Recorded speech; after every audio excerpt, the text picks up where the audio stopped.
how does a golden age end? I'm sure you've heard the phrase before, the dawn or the end of a golden age, but says who? What decides it? Is there criteria to decide this, or is it kind of just a gut feeling? Do you slip into a silver and then a bronze age first, or does it just go right from gold to nothing? It's probably not some set thing, I guess. Real life isn't exactly like a game of Civ, where golden ages will last for a set 10 turns or so. But we hear a lot about golden ages. It always makes me wonder if people knew they were living in one. Like, if you ask some random person in Elizabethan England or under the Song Dynasty, would they think of themselves as living in a golden age? Well, likely not, namely because we apply these monikers retroactively, and often they're rooted in a more grand-scale sense of things rather than individualistic. For the baker in a small town, at best they might have noticed troops not being levied as often, no major plagues, and less bandits on the road, but overall, little would have changed in their day-to-day. But that concept of this golden age of prosperity and power is captivating. We put it in our myths and fairy tales just as we put it in our historical texts. Humanity loves to think back on the good times. We're real nostalgic like that. We also really hate killjoys. You know what I mean. No one likes the person who wants everyone to quiet down at the party or reminds the teacher of homework on a Friday. We seem to have this thing where we hate to be confronted with responsibility and consequences. And maybe that's how golden ages end then. We don't listen when confronted with pressing problems. We accept a slow decline because it's easier. No one wants to be the first person to notice the decay. But what if we did listen? What if we worked to repair things as they broke down and fixed our systems? Well, the movie Robots looks at this and was, I think, one of the great gateway movies of radicalization for this generation, offering a fairly radical critique of late-stage capitalist consumerism. It's all over the place in its messaging, relies heavily on pop culture references, and ultimately promotes a great man theory that bulwarks against the criticisms of the movie. But today, I'm going to show you how this movie not only radicalized your relation to corporations, but also how this movie unintentionally condemns the Reagan administration. Yeah, it's gonna be one of those videos. So, let's take a look under the hood and see how Comrade Copperbottom may have radicalized you.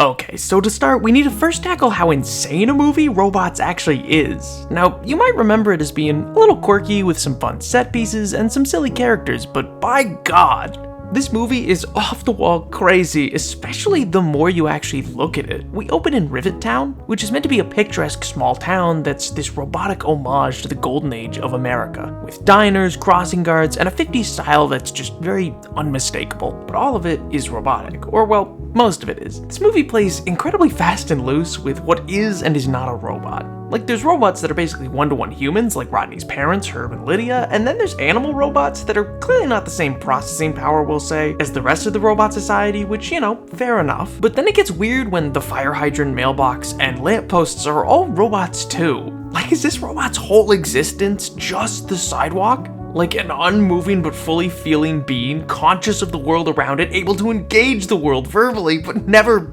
experience it?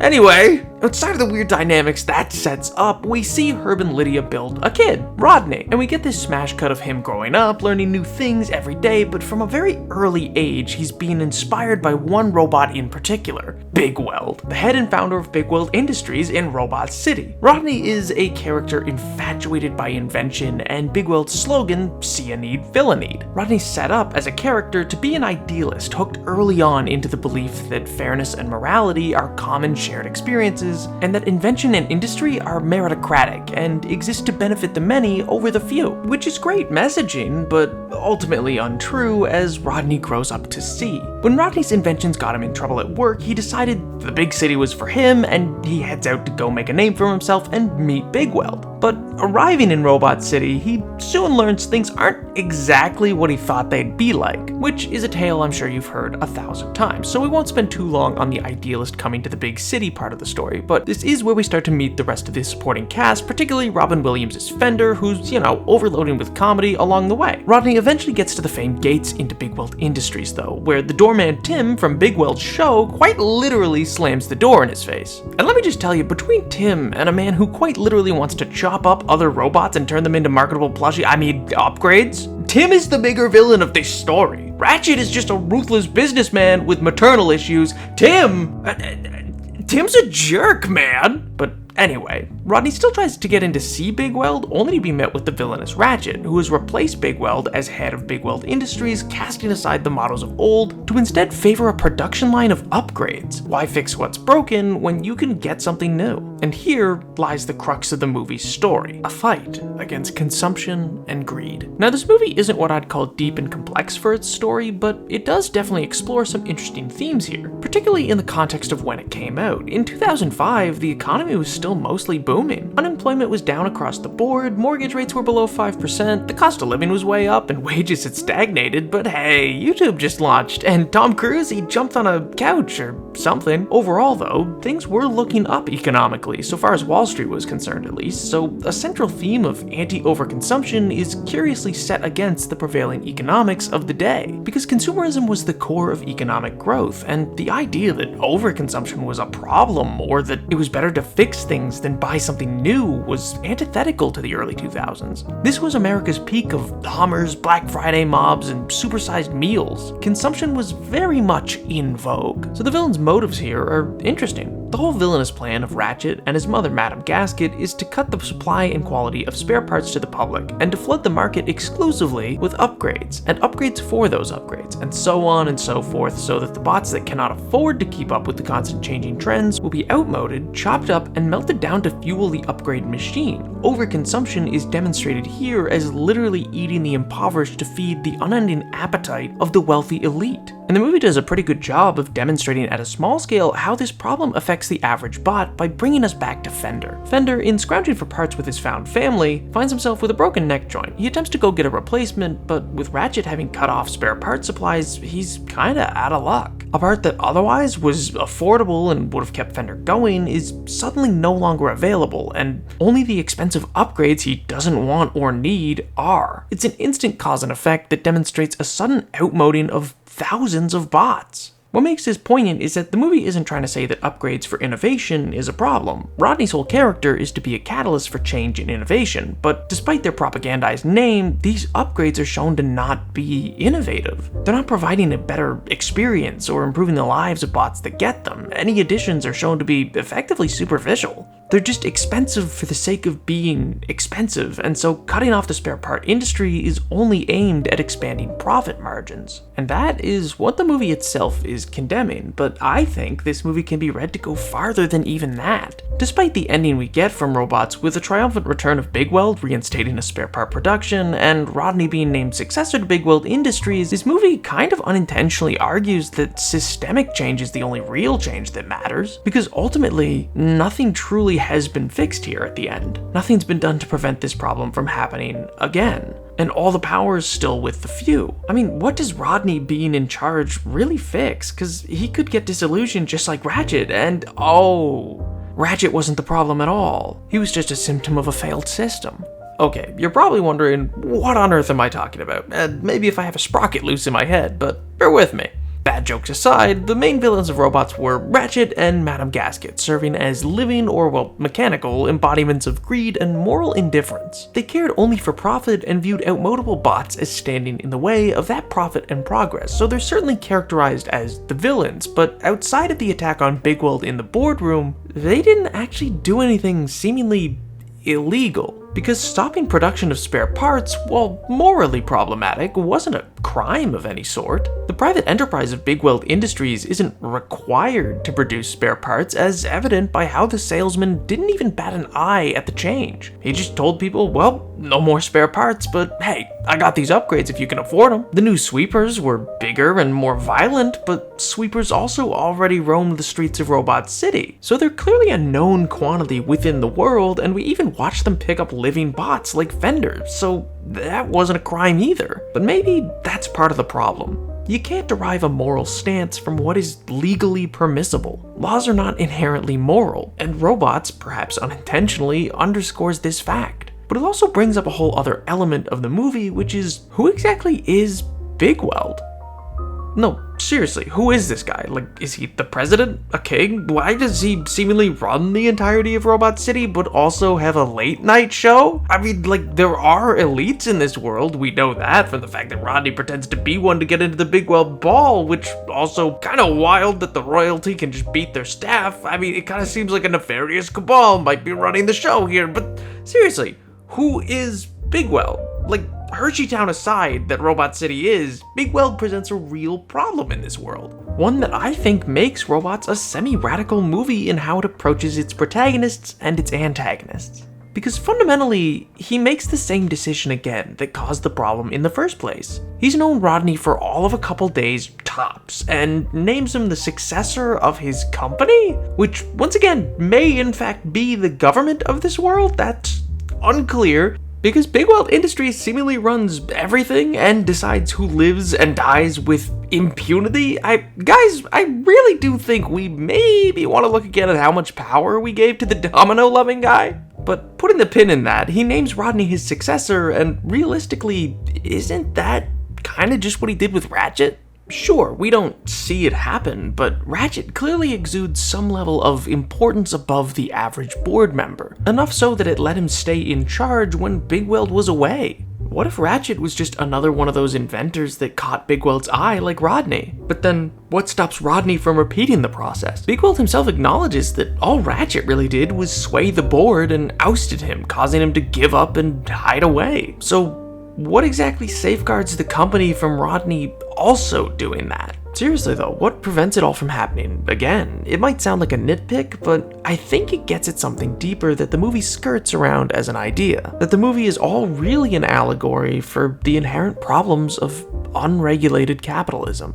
Okay, that sounds incredibly heavy for the movie Robots, but I want you to think on it for a second, because the setup is much the same as in our own world, because it leans into Thomas Carlyle's great man theory of history, which basically believes individual leaders are what brings greatness to societies within history rather than the systems they operated within. It's a theory that really assumes the best of those who are in leadership positions, and in the movie we see this as they establish that it's not a problem so long as BigW's in charge, because he's always gonna do right for the little guy. But that's not true. We saw BigW gave up almost without a fight, and his company has no safeguards for the future in that way, which is the same in reality. One company might have good intentions to start, or even try to do right by the consumer, but if that company has power over vital resources, or a monopoly in particular, like we see with BigW Industries, that doesn't mean that same company can't later become the villain. A company must always try to grow its profits and bottom line. That is the role of the corporation. The intent of a company is therefore always at odds with the laborer's needs and wants, which in a healthy regulated system is supposedly fine, because the government serves as a regulating body to ensure both sides cooperate and serve each other's needs. Which, putting theory aside of whether or not governments in real life do actually follow through on this idea, I believe this getting demonstrated is part of what makes this movie feel radical. It presents a world that shows that without a regulator, nothing prevents corporate greed. We see this demonstrated in Rodney's dad, Herb, a man who by all accounts has lived a good, meaningful life, raising his child and trying to do the right thing for his family, and yet he is shackled into a situation where he not only has no power at his job, but was gonna be outmoded simply due to a lack of spare parts. It was no fault of his own, just that the economy of the world decided it no longer needed Herb, and so he could be cast aside. To depict that kind of realistic, profit-driven worldview in a kid's movie is really heavy, not only because it shows the callous nature of the system, but because if you read between the lines, no satisfactory change has occurred to prevent this situation from happening again. Appointing Rodney as the successor is at best a band-aid solution to a systematic problem. The movie uses its characters to show off just how easy it is to become outmoded in a society with no social safety nets or thought towards a public welfare. In a society that's focused on progress at all costs and consumption of goods and deregulation and, oh my god, it's an allegory for the 1980s. Let me ask you something. Do you ever just feel like you showed up late to the party? You know what I mean, you hear all about this great time everyone's having, had, or were going to have, but once you finally arrived, the party was over. The music's dying down, most people have left, or if they're still around, they're definitely not on the same vibe of party that you are. It's just not clicking. The gears aren't quite meshing. Some would say that's the situation that many find themselves in today. The sunsetting of a golden age that served so many so well, but that fails entirely to perpetuate its existence. But it's not entirely gone either. Not yet, at least. There's still some stragglers at this party. It just smacks of a bitterness. You can see the missing lampshade, the confetti-covered floors, the near-empty punch bowl, and recognize that something really awesome happened here. But you're not part of it. You're left out.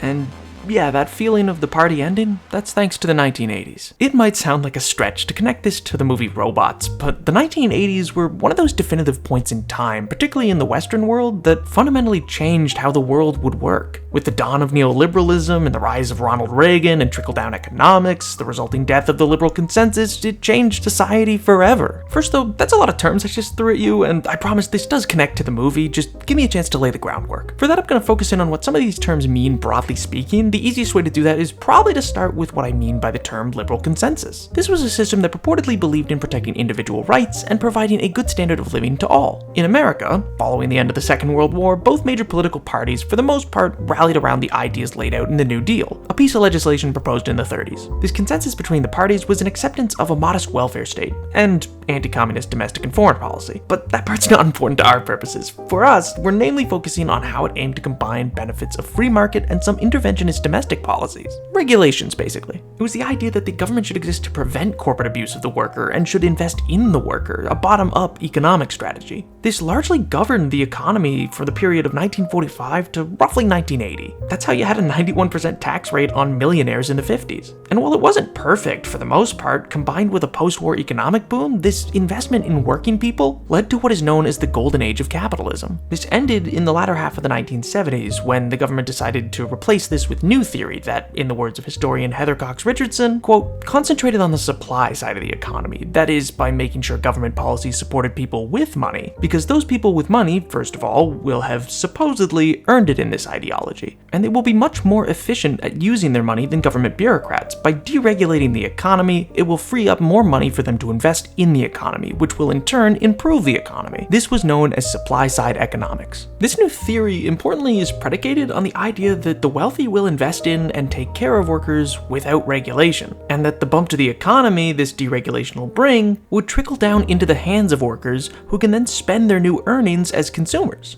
And the cycle will perpetuate itself. Well, it's been a while since the 1980s, and I think it can be decisively said trickle-down economics never worked. Or well, rather, it kind of worked perfectly. They just lied about it helping workers. The resulting economic mess is kind of still impacting the world today, but more importantly, this shift in theory changed the relationship between workers and elites. To give you an idea of how different it used to be, I'm gonna throw it back to Heather Cox Richardson again. Quote, there really was this thing that people were supposed to be innovating all the time, that if you worked in a factory and you had a good idea, you were supposed to tell your manager. Because there was this faith in workers that they knew what they were doing and that they had good ideas. It comes out of World War II. The idea was that everybody could invent stuff and everybody could think stuff up and everybody could be part of this innovative world. Ideas and innovation didn't have to come from the top. Now who does that sound like? Someone who believes no matter who you are or where you're from, or if you're made of new parts, old parts, or spare parts, you can shine no matter what you're made of, and you can bring any and all ideas or inventions you have to them? Because everyone has value.